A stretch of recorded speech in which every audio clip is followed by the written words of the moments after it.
Oke, yang pertama pastinya kalian harus punya file atau dokumen yang mau kalian gunakan daftar isinya. Di sini aku pakai makalah sebagai contoh untuk membuat daftar isi. Oke, kita langsung aja ke tutorialnya. Yang pertama, pastinya kalian harus siapin dulu makalah untuk diisi daftar isinya. Nah, di sini aku udah siapin makalah. Ini aku pakai makalah yang udah ada aja. Nah, biasanya kalau di makalah itu kan suka ada cover ya. Kalian bisa isi dulu covernya, kemudian di halaman kedua kalian bisa isi kata pengantar, dan di halaman ketiga kalian bisa isi daftar isi. Nah, tapi untuk daftar isi ini kalian silahkan kosongkan kertas tersebut, page-nya silahkan dikosongkan. Kemudian selanjutnya kalian bisa isi dengan bab 1, kemudian bab 2 dan selanjutnya. Nah, di sini langkah pertama sebelum membuat daftar isi yaitu kalian pastikan kalian sudah mengklik menu home. Nah, di sini ada styles, ada beberapa styles. Ada normal, ada no space, ada heading 1, 2, 3, dan 4. Nah, di sini kita akan fokus pada headingnya. Yang pertama, kita blok dulu tulisan kata pengantar, kemudian ini kita klik heading 1. Nah, ini kan berantakan. Kalau berantakan, kalian gak usah khawatir, kalian tinggal rata tengah aja. Pokoknya kalian tinggal rapihin aja kalau seandainya tulisannya itu berantakan. Terus, karena di sini juga warnanya biru, kalian bisa rubah warnanya jadi warna hitam dan kalian bold. Nah, heading ini fungsinya untuk kepala judul. Jadi biasanya kalau di daftar isi itu kan ada judul utama, kemudian ada sub-sub judul. Nah, untuk judul utama kalian bisa klik heading 1. Selanjutnya yaitu daftar isi, kita pilih juga heading 1.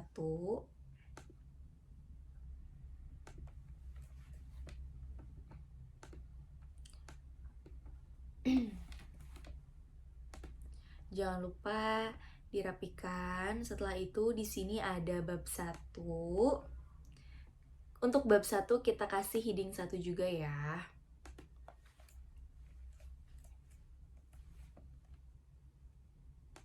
Dan jangan lupa langsung dirapikan. Kenapa sih harus buru-buru dirapikan? Karena kalau enggak nanti suka lupa, guys. Terus kita cari bab 2. Karena ini adalah bab yang utama, jadi kita pilih.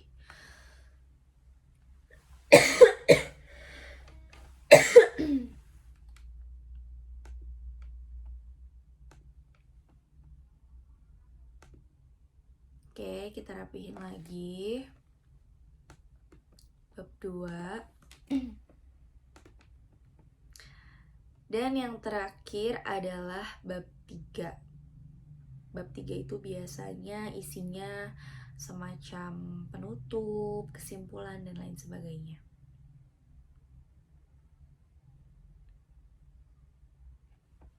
Nah, untuk bab 3 ini juga kita kasih heading 1.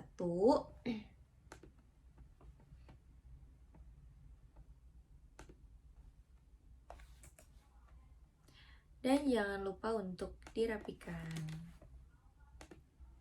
Nah, setelah heading 1 selesai, tadi kalau kita lihat di bawah bab itu ada pendahuluan dan lain sebagainya. Nah, untuk pendahuluan ini bisa kita pakai heading 2 ya teman-teman. Nah, kalian tinggal blok aja, terus kalian tinggal klik heading 2. Kalau seandainya berantakan seperti sebelumnya ya, kita tinggal rapihin aja.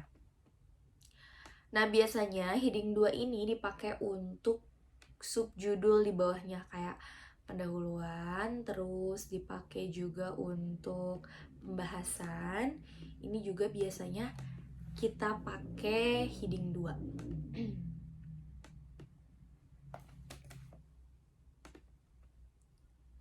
Dan yang terakhir itu penutup. Kita pakai heading 2. Dan jangan lupa Oke, setelah itu kita akan pakai heading 3 untuk judul yang lebih kecil lagi atau lebih rinci.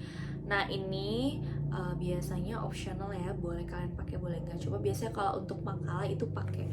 Yang pertama itu ada latar belakang. Ini tinggal kita blok, terus kita klik heading 3. Kalau misalkan hurufnya hilang, kita tinggal tambahin aja. Pokoknya setelah di heading jangan lupa dirapihkan.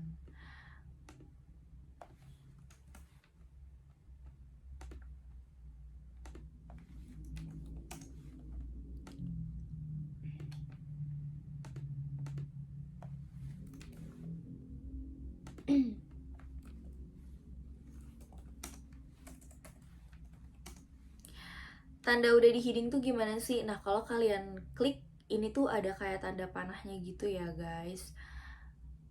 Terus di sini yang terakhir itu ada manfaat. Manfaat juga jangan lupa kita heading 3. Pokoknya semua subjudul yang lebih terperinci kita heading 3. Nah, kalau udah, ini yang di bab 1 udah kita heading 3 semua. Sekarang kita lanjut ke bab 2. Di bab 2 itu biasanya ada pengertian yang harus kita heading.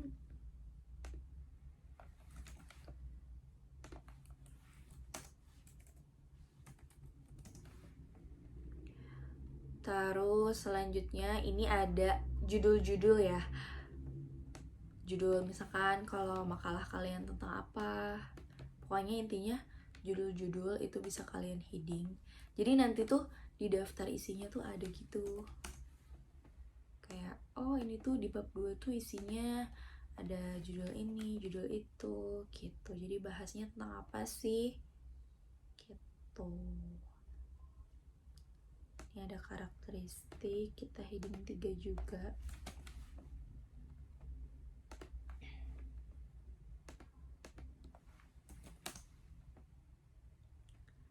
Terus ini ada prinsip.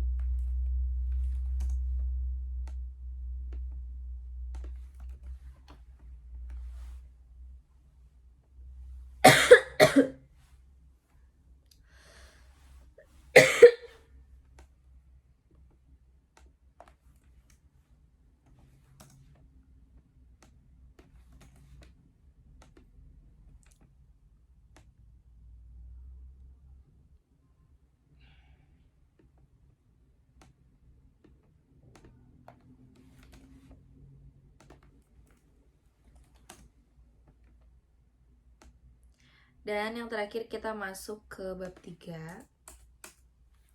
Ini kalau nggak rapi sama kalian bisa dirapiin aja ya. Kesimpulan, ini kita heading juga, heading 3.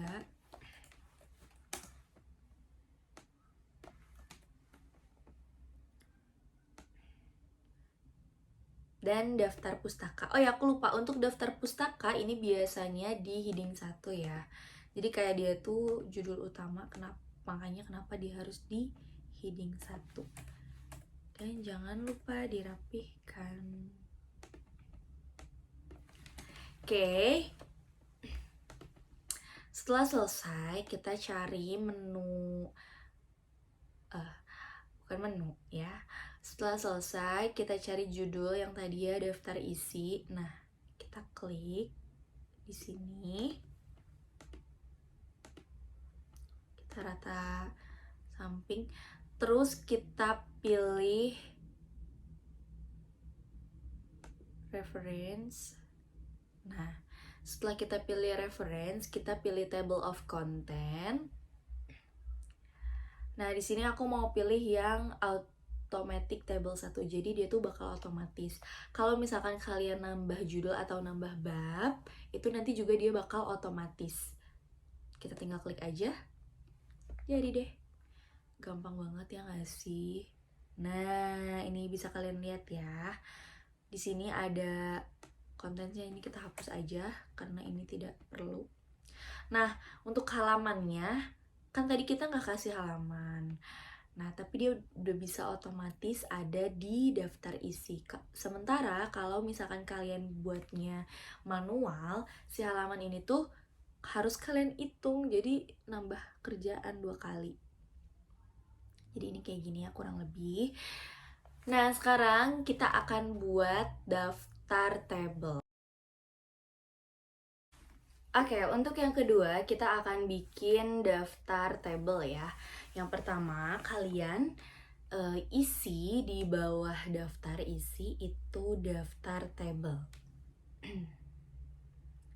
Oke, di sini kita akan isi, judulnya adalah daftar table. Oke, untuk tabelnya aku mau buat di bawah materi, di bawah bab 2 ya. Di materi yang paling terakhir ini ada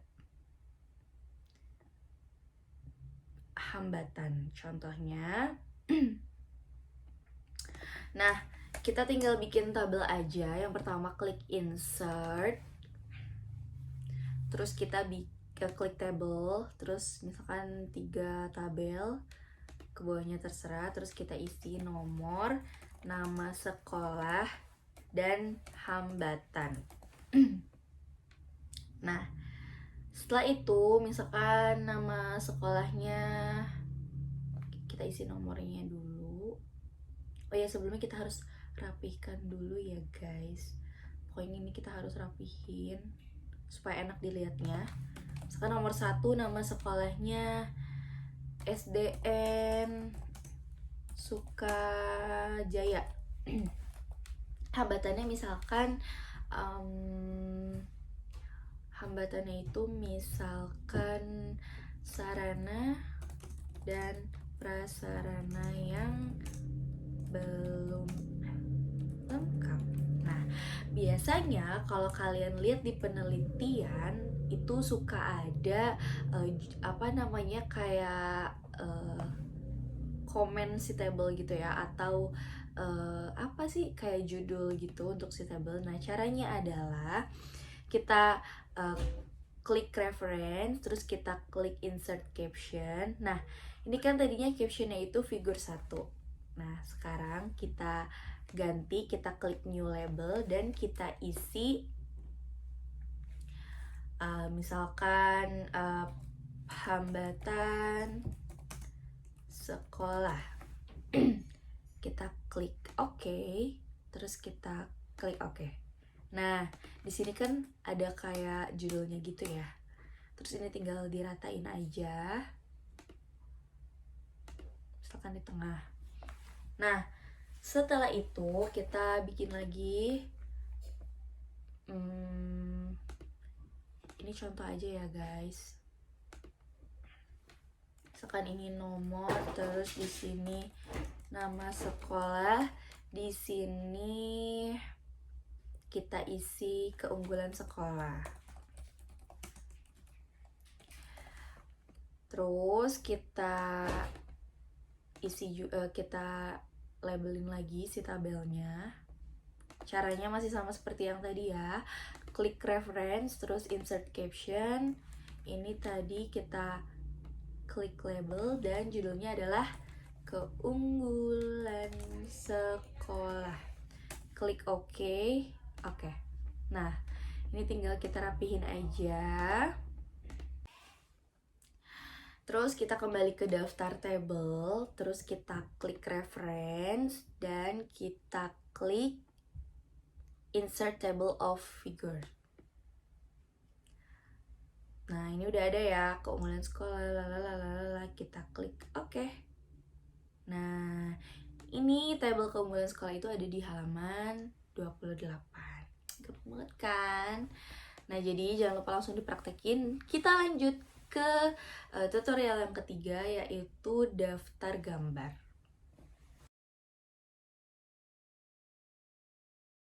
Oke, untuk berikutnya kita akan membuat daftar gambar. Caranya adalah yang pertama kita siapkan dulu page-nya untuk daftar gambar. Di sini langsung aja kita tulis daftar gambar. Sediakan satu page khusus untuk daftar gambar. Nah, kalau udah, kita langsung insert aja gambarnya. Gambarnya misalkan aku mau masukin di sini. Kita klik menu insert, terus picture, terus kita pilih gambar. Gambarnya bisa apa aja ya. Misalkan aku mau masukin gambar ini, gambar masjid. Nah, ini. Terus tinggal kita rapihin aja gambarnya.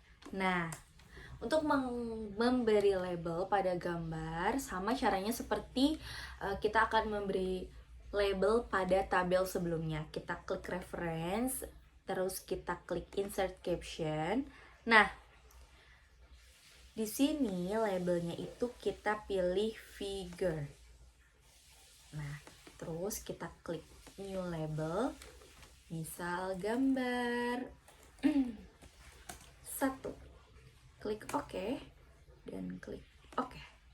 Nah, ini ada ya, ada gambar 1.1. Kalian tinggal rapihin aja.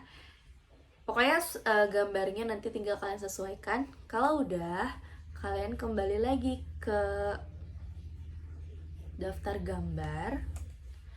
Terus kita klik reference dan kita klik insert table of figure. Terus ini kita klik OK. Nah, di sini ada gambar 1.1 ada di halaman 13.